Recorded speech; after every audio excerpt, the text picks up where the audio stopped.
حول ولا قوة إلا بالله. أشهد أن لا إله إلا الله وحده لا شريك له، وأشهد أن سيدنا محمدا عبده ورسوله لا نبي بعده. اللهم صل وسلم وبارك على سيدنا وحبيبنا وشفيعنا ومولانا نبينا محمد وعلى آله الطاهرين الطيبين وأصحابه الغر الميامين ومن تبعهم بإحسان إلى يوم الدين. سيادة الحبائب الشرفاء وجميع الحاضرين الأحباء الأعزاء رحمكم الله. بهذه المناسبة السعيدة وبمثل هذا الاجتماع المبارك لا أنسى أن أوصيكم جميعا ونفسي بتقوى الله وبطاعة رسول الله صلى الله عليه وآله وصحبه وسلم. فأسأل الله سبحانه وتعالى أن يجعلنا جميعا من المتقين. آمين يا رب العالمين. Alhamdulillah, pada hari ini satu kebahagiaan dan kehormatan bagi saya bisa hadir bersilaturahim di majelis di tempat daripada Akhina Al-Fadil Sayyid Shadiq Asgaf hafidhahullah ta'ala wara'ah. Di sini kenapa saya katakan satu kegembiraan dan kebahagiaan, karena kita bisa berkumpul yaitu dengan mayoritas kalangan habaib yang tua maupun muda. Alhamdulillah. Tadi sudah kita sama dengarkan nasihat yang penuh dengan mutiara hikmah yang disampaikan oleh Ustaz Ali Bahar, saudara hafizahullah ta'ala wara'ah. Pada kesempatan ini, karena tadi diingatkan oleh Sayyid Shadiq bahwa ini yang hadir mayoritas adalah habaib, ini menjadi fursah zahabiyah. Ini menjadi kesempatan emas bagi kita semua para habaib. Di tempat ini saya mendapatkan kesempatan yang sangat bagus untuk bisa menyampaikan yang perlu disampaikan, ya kawan. Saya mengingatkan kepada semua bahwa 3 tahun terakhir ini luar biasa serangan kepada habaib, khususnya klan Ba'alawi. Ini serangan habis-habisan. Nah, jadi kalau dulu yang diserang hanya Habib Rizik, sekarang bukan, semua habaib diserang, ya. Nah, saya hanya ingin mengingatkan sebelum kita kupas yang penting untuk kita ketahui daripada fakta historis, saudara, fakta sejarah. Saya hanya ingin mengingatkan terlebih dahulu agar kita jangan panik, jangan gusar, jangan merasa rendah atau merasa hina, karena serangan ini sebetulnya merupakan bagian daripada gerakan politik. Jadi saya sampaikan, saudara, dan saya katakan ini sebagai bagian dari politik, bukan hanya asumsi, tapi juga ada kesaksian-kesaksian yang belum saatnya kita bongkar. Jadi ada satu menteri datang ke saya punya rumah, bercerita tentang pengalamannya 3 tahun terakhir ini. Dia sampaikan bahwa dia pernah suatu ketika beberapa tahun yang lalu sebelum dia jadi menteri, kumpul dengan beberapa pensiunan jenderal tua, saudara, dan juga kumpul dengan beberapa tokoh yang diskusi tentang sosial politik bangsa Indonesia. Nah, intinya yang saya mau garis bawahi di sini dalam diskusi tersebut, mereka yang hadir di situ, saudara, hampir sepakat bahwa adanya para habaib di Indonesia dengan pengaruh yang begitu besar di berbagai daerah merupakan ancaman. Ini terucap oleh salah satu saudara tokoh yang hadir di tempat tersebut, saudara. Dan menteri ini menjadi saksi. Bahkan saya punya saksi lain yang hadir di tempat tersebut, saudara. Nah, jadi mereka anggap ini ancaman. Nah, mereka diskusi. Nah, bagaimana untuk menangkal ancaman para habaib ini, saudara. Nah, jadi salah satu yang mereka sepakati adalah bahwa habaib ini harus didegradasi.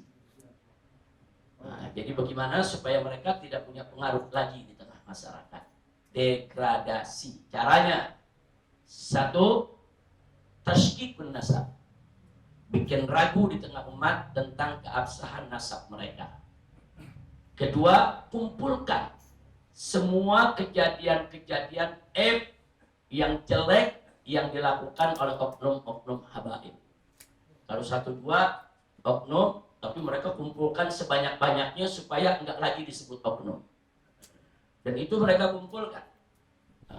Jadi mereka sepakat kumpulkan, bahkan kumpulkan juga korban-korbannya, wawancarai mereka, bikin videonya dan seterusnya. Nah, itu dalam rangka untuk mendegradasi. Nah, jadi yang menariknya, saudara, pada pertemuan para jenderal tua tersebut dan kelompok intelijen hitam tersebut, ada beberapa tokoh begal nasab yang ikut hadir. Saya tidak perlu sebutkan namanya, saudara ikut hadir dan ikut memberikan kontribusi. Nah, kontribusi dia jelaskan bagaimana cara menyerang nasab habaib, bla bla bla bla bla, dan itu menjadi tugas dia, saudara. Dan makanya jangan kaget kalau kalangan begal nasab ini sering didatangi oleh pimpinan BNPT, pimpinan Densus 88, saudara, karena ini memang proyek politik degradasi, yaitu para habaib, supaya habaib udah nggak dipercaya lagi lah, supaya masyarakat udah habaib ini nggak ada lagi pengaruhnya di tengah masyarakat, ya kawan. Nah, ini sengaja saya sampaikan supaya kita tahu. Berkali-kali saya sering teriak di mimbar, ini gerakan politik, ini gerakan politik. Jadi bukan sekedar gerakan diskusi ilmiah, tesis ilmiah, bukan. Ini gerakan politik, saudara. Karena memang tidak bisa dipungkiri pengaruh habaib di Indonesia luar biasa, saudara.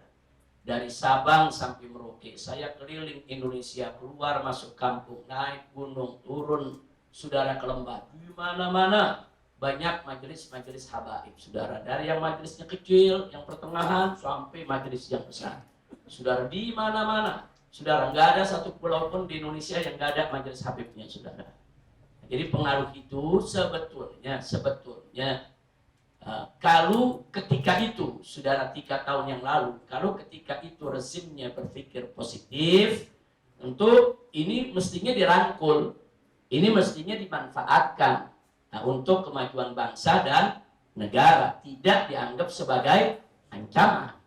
Nah, tapi karena rezim yang lalu melihat bahwa ini ancaman, karena ada sejumlah habaib yang vokal menolak program-program mereka yang bertentangan dengan syariat, bertentangan dengan agama, bertentangan dengan local wisdom, yaitu kearifan lokal, bertentangan juga dengan nilai-nilai keadilan, saudara. Nah, mereka melihat bahwa habaib ini adalah ancaman. Alhamdulillah di rezim yang baru sekarang ini enggak. Nah, saya nggak lihat itu, ya, Wah. Jadi yang baru sekarang saya tidak lihat itu. Mudah-mudahan seterusnya tidak. Nah, makanya agak sedikit landai ini, turun, ya, Wah. Tapi 10 tahun kemarin luar biasa. Nah, jadi sekali lagi saya minta kita jangan panik, jangan takut, jangan khawatir, jangan ragu, saudara. Karena ini gerakan politik, maka kita harus lawan juga dengan gerakan politik. Dengan merangkul tokoh-tokoh politik di DPR, di MPR, di pemerintahan yang dekat dengan kita rangkul, kita dorong supaya mereka ikut bersama kita mengatasi persoalan ini, insya Allah. Jadi memang kalau mereka buat buku, ya kita lawan dengan buku. Kalau mereka bicara lewat tablik atau pengajian, ya kita bicara juga lewat tablik dan pengajian. Jadi maksud saya jangan panik, tapi jangan juga diam. Nah, ini mentang-mentang jangan panik terus diam, jangan. Setiap ada isu, rumor, yang merupakan fitnah jahat, wajib kita lawan, kita counter, saudara, kita atasi dengan cara masing-masing yang kita punya. Jadi nggak mesti caranya sama. Ada dengan ilmu, dengan dakwah, saudara, dengan pendekatan politik, dengan pendekatan sosial, dengan pendekatan masyarakat. Nah, silakan.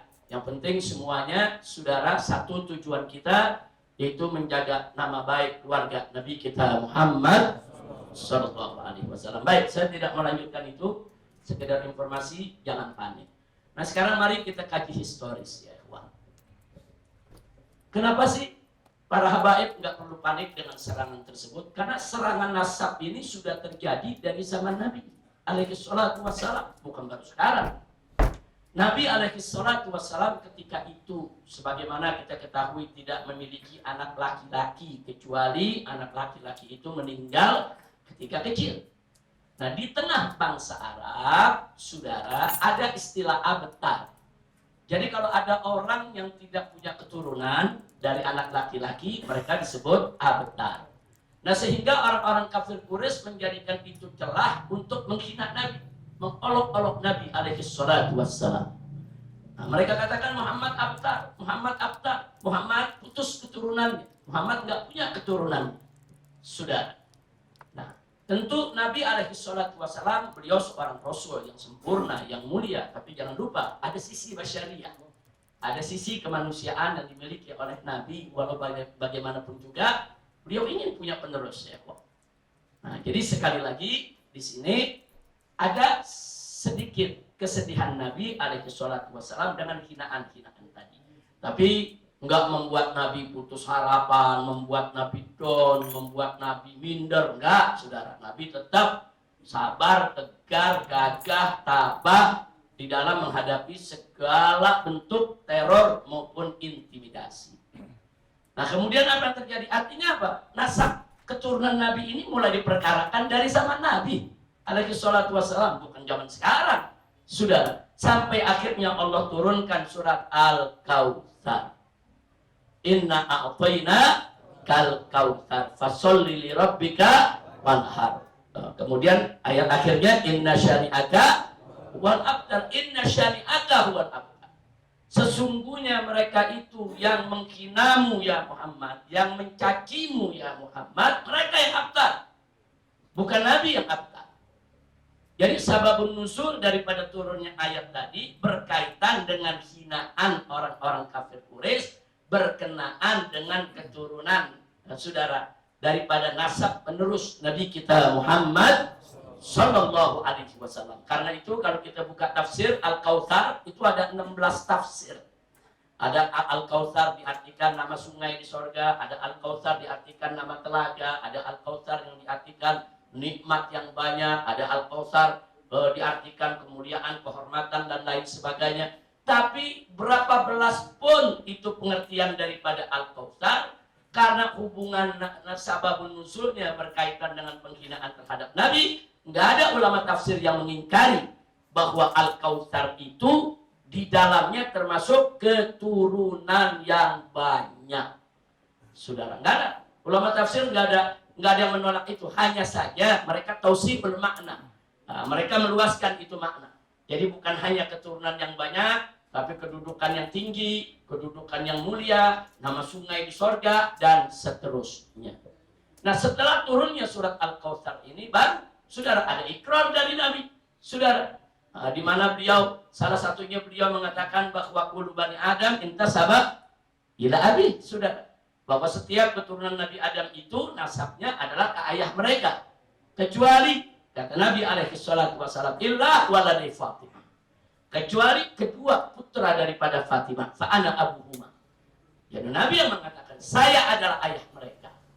Nah, jadi Nabi nggak bakal mengatakan begini kalau tidak ada petunjuk dari Allah, dan petunjuk dari Allah jelas ada dalam surat Al-Kautsar, saudara. Nah, jadi hadis ini sekaligus saudara sebagai penjelas daripada isi kandungan surat Al-Kautsar. Oh, Nabi nggak terputus. Allah mengatakan bukan kau yang terputus, mereka yang terputus, mereka yang abtar. Nah, Nabi menjelaskan bagaimana Nabi tidak terputus, padahal anak laki-lakinya meninggal dunia sejak kecil. Maka anak daripada keturunan Al-Hasan wal Husain yang ditunjuk oleh Nabi, illa waladai Fatimah fa ana abuhuma, bahwa aku adalah ayah mereka. Artinya keturunan dari Sayyidina Hasan dan Husain adalah keturunan dari Nabi kita Muhammad sallallahu alaihi wasallam. Dan ini sudah ijma ulama.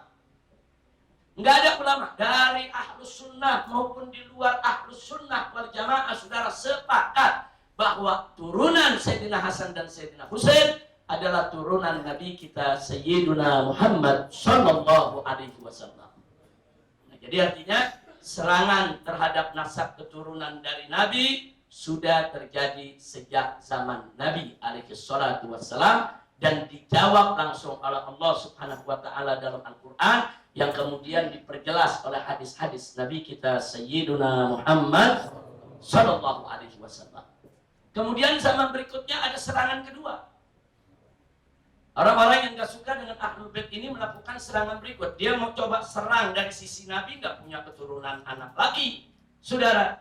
Tapi terbantahkan dengan surat Al-Quran, terbantahkan dengan hadis Nabi, dan terbantahkan dengan ijma ulama, saudara. Nah, karena terbantahkan, mereka cari celah lain. Di mana celahnya? Mereka mulai mengeluarkan berita-berita hoax dengan mengatakan bahwa keturunan Nabi betul dari keturunan Sayyidina Hasan dan Sayyidina Husain, tapi semuanya sudah mati di padang Karbala. Itu yang mereka kemukakan. Jadi udah nggak ada, saudara. Semua udah mati di padang Karbala, saudara. Nah, dan sampai hari ini pun yang berpendapat semacam itu masih ada. Dia bilang udah nggak ada itu turunan Sayyidina Hasan, Sayyidina Husain, udah dibunuh semua. Betul, memang pada saat peristiwa padang Karbala, Sayyidina Husain radhiyallahu anhu wa an walidayh, saudara, mengajak anaknya, mengajak adik-adiknya, juga mengajak keponakan-keponakannya, yaitu dari putra daripada Sayyidina Hasan ibn Ali ibn Abi Thalib. Betul, memang ada di padang Karbala, tapi alhamdulillah, saudara, dengan berkah Allah melalui lisan Sayyidah Zainab radhiyallahu anha, saudara, yang berdebat dengan para pembantai dalam rangka untuk menyelamatkan anak laki-laki yang ada dalam khaimah.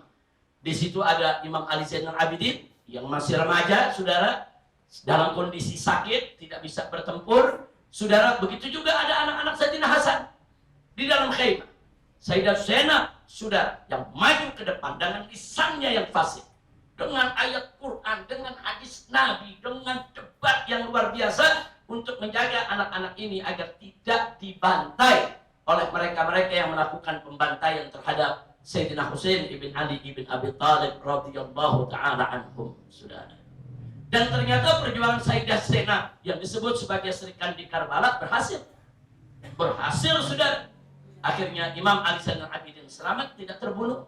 Begitu juga beberapa putra Sayyidina Hasan juga selamat, tidak terbunuh. Dan dari mereka-mereka lah akhirnya lahir penerus keturunan Nabi kita Muhammad sallallahu alaihi wasallam.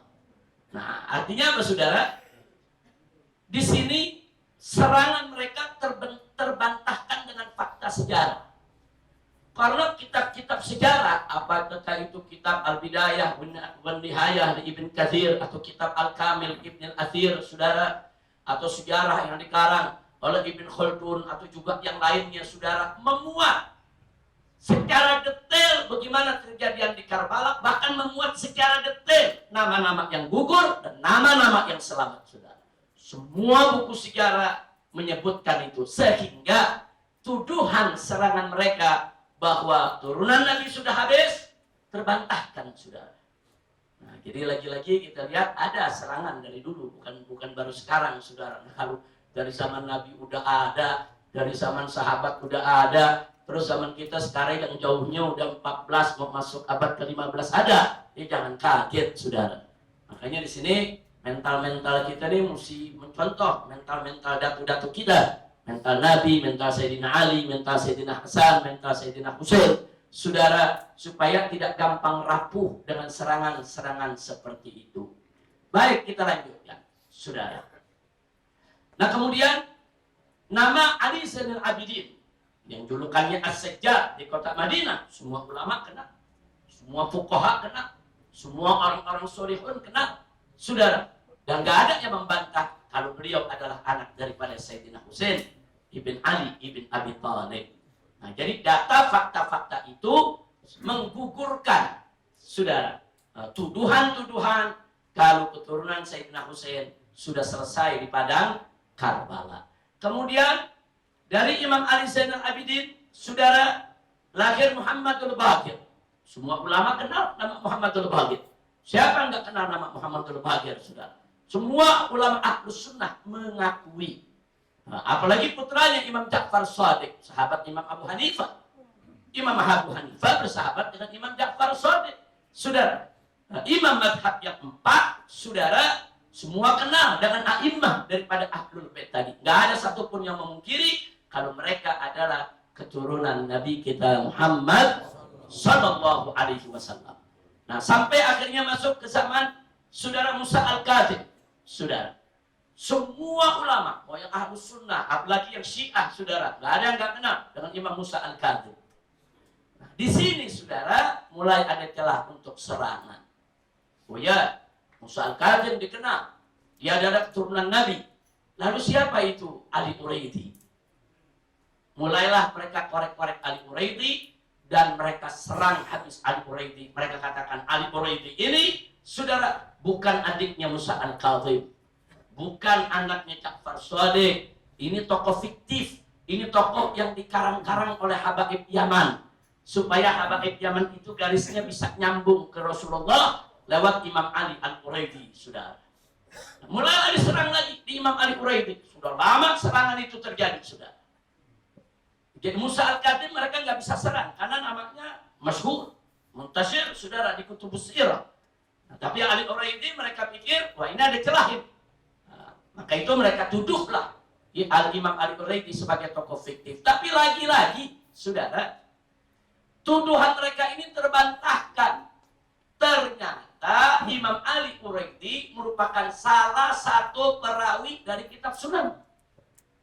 Bahkan di Sunan Tirmidzi, saudara, Imam Tirmidzi meriwayatkan hadis dari sanadnya dari Imam Ali Quraidi radhiyallahu anhu, saudara. Artinya kalau udah ada di kitab Sunan, ada di Sunan Tirmidzi, siapa yang menolak ke Sunan Tirmidzi, saudara? Nah, jadi artinya ternyata beliau seorang perawi, namanya disebut, nasabnya disebut. Saudara, Imam Ali Quraidi itu anak siapa? Saudara, cucu siapa? Lagi-lagi dengan data-data sejarah sedemikian rupa, serangan mereka terbantahkan. Nah, apa mereka berhenti di situ? Oh enggak, mereka enggak berhenti. Setan enggak pernah berhenti, saudara. Setan sampai hari kiamat enggak pernah berhenti untuk menghancurin Islam, untuk nyerang keluarga Nabi, enggak bakal berhenti. Saudara, kalau berhenti bukan setan namanya, saudara. Nah, sekarang mereka cari lagi, saudara, mereka kejar. Siapa lagi? Dapat. Kali ini yang mereka serang adalah Imam Ahmad Muhajir, saudara. Apa mereka bilang? Siapa ini Ahmad bin Isa Al-Muhajir? Oh, katanya dari Irak. Siapa dia? Dia orang Baduy itu. Nggak ada yang kenal dia. Di Irak nggak ada yang tahu itu siapa itu Imam Ahmad Muhajir. Kemudian dia pindah ke Yaman, ke Hadramut, mengklaim, ngaku-ngaku sebagai keturunan Nabi. Sudah, dia serang Imam Ahmad Muhajir. Luar biasa serangannya, saudara. Nah, tapi lagi-lagi serangan mereka tidak berhasil, saudara. Kenapa? Karena dulu memang di Irak ada Naqabah. Naqabatul Ashraf dari zaman dulu sampai hari ini ada, saudara. Di Irak, saudara. Bahkan di Irak itu ada Naqabah khusus Al-Quraidiyin. Saudara, keturunan dari Imam Ali Al-Quraidi, saudara. Khusus Al-Quraidiyin. Sampai hari ini Naqabahnya ada. Lengkap dia punya catatannya, saudara. Lagi-lagi di tingkat ini mereka gagal. Nah, tapi mereka dapat kesempatan. Di mana mereka serang putra dari Imam Ahmad Al-Muhajir, yaitu Imam Ubaidillah, saudara. Sebetulnya nama putra daripada Imam Ahmad Muhajir di beberapa rujukan, termasuk di Naqabah, ada ditulis Abdullah. Saudara, orang-orang Arab tuh yang namanya Abdullah, Ubaidillah itu biasa ya, tuan. Kadang-kadang disebut Abdullah, kadang-kadang disebut Ubaidillah, saudara. Dia juga, tapi ini yang dijadikan celah oleh mereka. Nggak ada itu catatan Ubaidillah. Itu karangan fiktif yang dibuat oleh yaitu Syekh Ali bin Abu Bakar Sakran. Syekh Ali bin Abu Bakar Sakran dalam kitabnya yang pertama kali disebut, saudara, bahwa Imam yaitu Ahmad bin Isa al-Muhajir punya anak Ubaidillah. Dia serang Syekh Ali bin Abu Bakar Sakran, saudara, sebagai pendusta, sebagai pembohong. Sebab kalau mereka berhasil memberikan status bahwa Syekh Ali bin Abu Bakar Sakran ini pendusta, maka kesaksiannya menjadi tidak berlaku. Sementara satu-satunya kesaksian yang dekat jaraknya dengan Imam Ubaidillah adanya dari Syekh Ali bin Abu Bakar Sakran, saudara. Nah, mereka mulai perkarakan, nggak ada itu. Nah, begitu kita tunjukkan ada ini yang namanya Abdullah, itu kan Abdullah bukan Ubaidillah. Saudara, ulama berbeda pendapat tentang berapa putra Nabi. Ada yang sebut 3, ada yang sebut 5. 3, saudara, Al-Qasim, Ibrahim, dan Abdullah. 5 ditambah anak Tahir dan Thayyib. Ada ulama bilang anaknya 5 yang laki. Tapi dibantah oleh jumhur. Enggak, putra Nabi enggak 5, 3. Cuman yang namanya Abdullah itu namanya juga Tahir. Yang namanya Abdullah namanya juga Thayyib, julukannya. Jadi Abdullah At-Tahirut Thayyib, saudara. Nah, jadi kalau ada apa namanya fakta-fakta, data-data dalam sejarah soal nama seperti ini biasa. Apa gara-gara ada pertentangan data terus kita mau katakan nggak ada itu putra Nabi, nggak ada itu yang namanya Abdullah? Karena yang satu nyebut Abdullah, yang satu nyebut Tahir, yang satu nyebut Thayyib, berarti itu Abdullah nggak ada? Nggak begitu, saudara. Filologi daripada ilmu untuk menentukan ada tidaknya suatu nama dari histori sejarah seseorang tidak sesederhana itu, saudara. Nah, jadi singkat cerita, saudara, serangan-serangan mereka sebetulnya sampai hari ini sudah terbantahkan, sudah selesai, saudara. Nah, tapi mereka, saudara, masih nggak puas. Bagaimana cara mendegradasi? Jadi mendegradasi nasab, sebetulnya mereka udah gagal. Enggak, mereka nggak punya celah lagi. Nah, sekarang ini, saudara, mereka buat satu buku, judulnya Membongkar Khurafat Habib Ba'alwi. Luar biasa, saudara. Jadi dia karang buku. Salah satu isinya apa dia bilang? Satu, bahwa Faqih Muqaddam itu tokoh fiktif, nggak ada dalam sejarah. Yang kedua, dia bilang, kalaupun Faqih Muqaddam itu bukan tokoh fiktif ada dalam sejarah, tapi dia sudah murtad, keluar dari Islam, karena di dalam salah satu kisah dia menyebut Anallah, saya Allah. Saudara, kenapa bisa ada tuduhan semacam itu? Saya ceritakan dulu sejarahnya. Jadi diceritakan dalam kitab Al-Mashrur Rawi, itu kan kitab kita orang. Al-Mashrur Rawi. Al-Mashrur Rawi, kalau kita lihat cetakan yang lama tuh, saudara, itu titik koma aja nggak kelihatan. Saudara, titik koma, apalagi tanda baca, tanda seru, tanda tanya, nggak ada, saudara. Nah, di situ ceritakan bahwa Al-Faqih Al-Muqaddam Muhammad bin Ali Ba'alawi radhiyallahu ta'ala anhu suatu ketika di jalan menawar dagangan orang Baduy. Nah, orang Baduy ini nggak mau, saudara. Akhirnya beberapa orang membujuk, jualah sama Faqih Muqaddam. Nah, salah satu tokoh mengatakan ini Faqih Muqaddam Muhammad bin Ali Ba'alawi, disebutkanlah nasabnya, saudara, untuk ya menyentuh perasaan si pedagang. Nah, keluar satu kalimat, saudara, yang mengagetkan dari si pedagang. Si pedagang bilang, Anda Faqih Muqaddam Muhammad bin Ali bin Fulan Ba'alawi, Anda Allah? Ceritanya begitu, Anda Allah? Anda itu Allah? Saudara? Nah, di dalam jawaban Faqih Muqaddam, Ana Allah. Kemudian Faqih Muqaddam pingsan. Nah, ini jawabannya menarik, saudara. Ana Allah ini menurut mereka yang benci dengan para habaib, itu pakai tanda seru. Ana Allah. Tanda seru, ya kalau tanda seru berarti Faqih Muqaddam ngaku sebagai oh, padahal bukan tanda seru, tanda tanya. Beliau kaget sama orang Baduy. Ente Allah, hah? Ana Allah. Ana Allah pingsan. Bukti Faqih Muqaddam pingsan justru gara-gara ada Baduy yang sebut dia Allah. Nah, berarti saya mau tanya, berarti itu pengakuan bukan? Bukan. Masuk sekarang ini di buku yang baru, saudara. Ini buku baru keluar, saudara. Dia katakan Faqih Muqaddam mengaku sebagai Allah.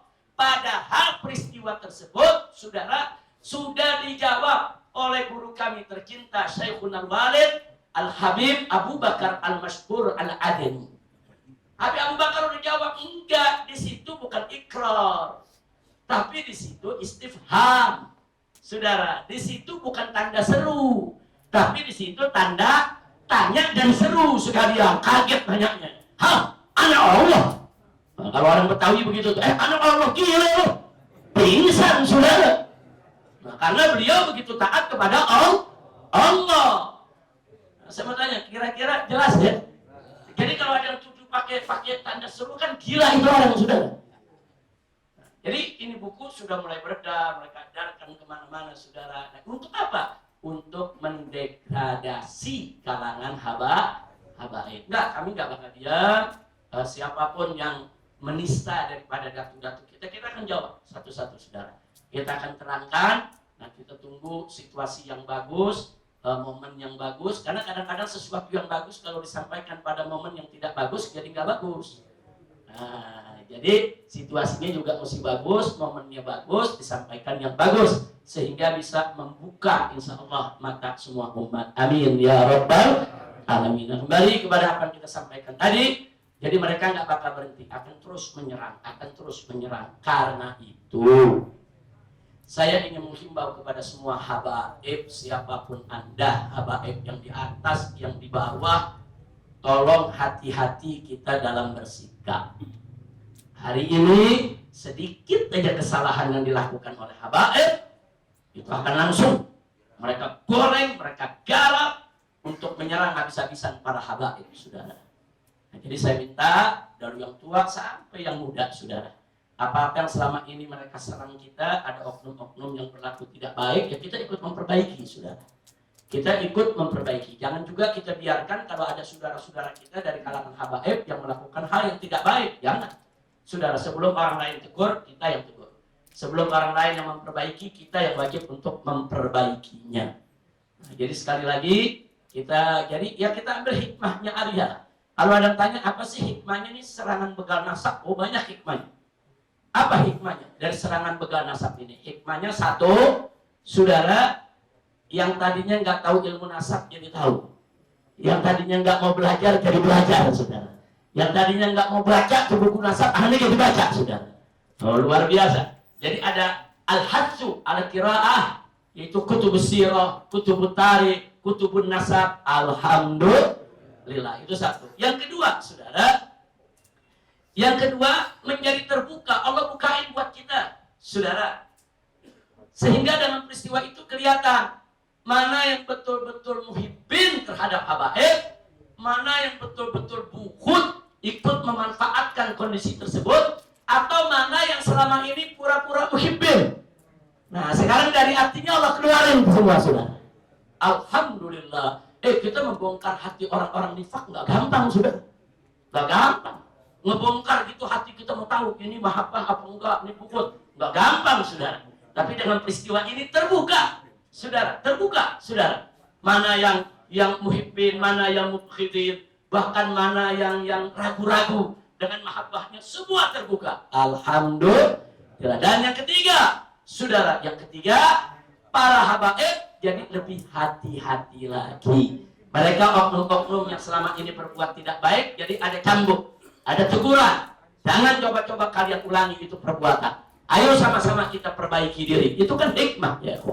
Alhamdulillah. Oh, banyak hikmahnya, ya, kawan. Kalau kita mau lihat, hikmahnya banyak. Ada lagi satu hikmah, saudara, apa? Kita jadi ingat Imam Ubaidillah.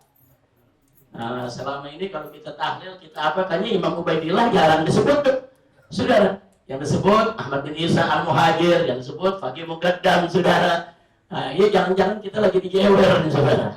Nah, sama karomahnya Imam Ubaidillah. Kemana namanya Imam Ubaidillah nih, saudara? Jarang disebut, jarang dikirimin.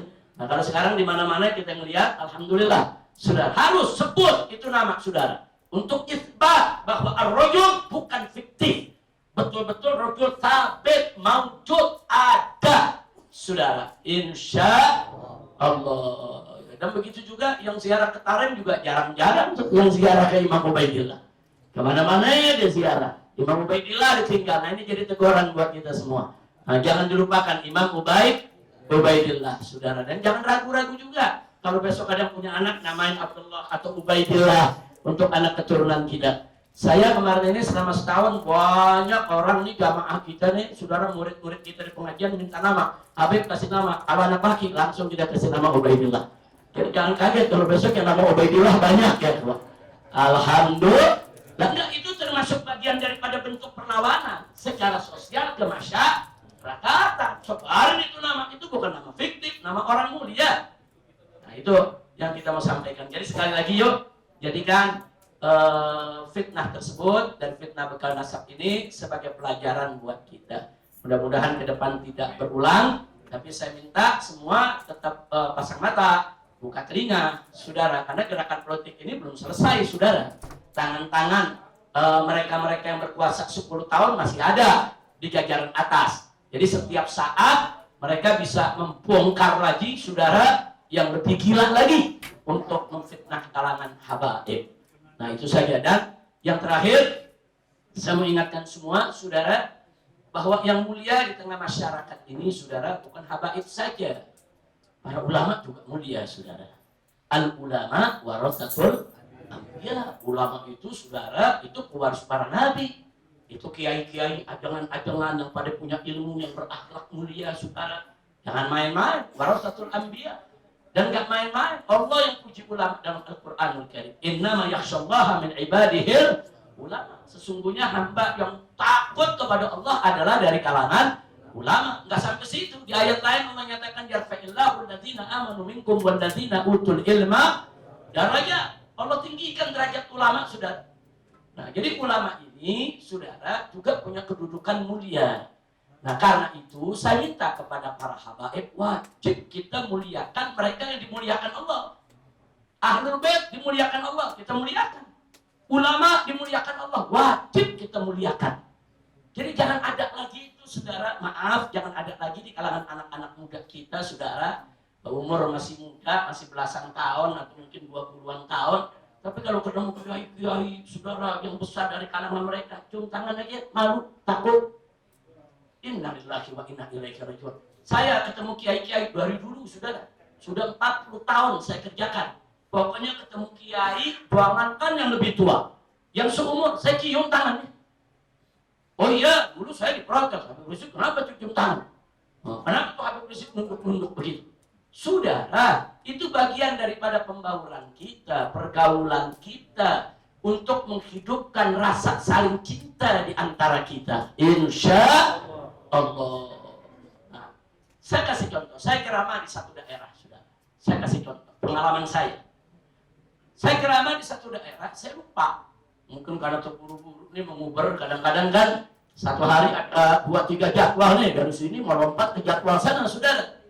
Nah, jadi begitu naik, assalamualaikum, langsung ceramah. Kita nggak sebut tuh nama-nama kiai yang di panggung. Di panggung kan ada kiai-kiai, saudara. Ini kan yang dibawakan murid mereka semua. Kita nggak sebut, saudara. Habis ceramah kita pergi. Itu mereka-mereka yang hadir nggak perhatian dengan ceramah kita, saudara. Nah, mereka lihat siapa ini ceramah. Karena apa? Karena mereka merasa guru mereka nggak dihormatin. Saudara, itu pengalaman kita. Setelah guru-guru apapun sebut sapa, saudara. Jadi apresiasi mereka. Nah, makanya semenjak saat itu, saudara, saya ceramah di mana tempat, saudara. Oh, kita apresiasi dulu. Kalau perlu kita minta sama panitia siapa aja nama kiai yang hadir. Kita minta nama-namanya, kita sebutin atu-atu. Itu begitu disebutin, saudara, itu kiai senang. Duduk perhatiin ceramah kita sampai akhir. Itu murid yang di bawah, Farhan, gurunya dihormatin, saudara. Dia perhatiin semua ceramah kita. Jangankan setengah jam, 3 jam dia tongkrongin, saudara. Hujan dan nggak budar, saudara. Nah, artinya ini kan ilmu komunikasi massa.